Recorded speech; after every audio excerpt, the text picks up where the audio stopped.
صحیح البخاری حدیث نمبر 140۔ حضرت عبداللہ بن عباس رضی اللہ عنہ سے نقل ہے کہ ایک مرتبہ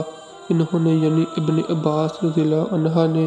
وضو کیا تو اپنا چہرہ دھویا، اس طرح کہ پہلے پانی کے ایک چلو سے کلی کی اور ناک میں پانی دیا، پھر پانی کا ایک اور چلو لیا، پھر اس کو اس طرح کیا یعنی دوسرے ہاتھ کو ملایا، پھر اس سے اپنا چہرہ دھویا، پھر پانی کا دوسرا چلو لیا اور اس سے اپنا داہنا ہاتھ دھویا، پھر پانی کا ایک اور چلو لے کر اس سے اپنا بایاں ہاتھ دھویا، اس کے بعد اپنے سر کا مسح کیا، پھر پانی کا چلو لے کر دانے پاؤں پر ڈالا اور اسے دھویا، پھر دوسرے چلو سے اپنا پاؤں دھویا یعنی بایاں پاؤں۔ اس کے بعد کہا کہ میں نے رسول اللہ صلی اللہ علیہ وسلم کو اسی طرح وضو کرتے ہوئے دیکھا ہے۔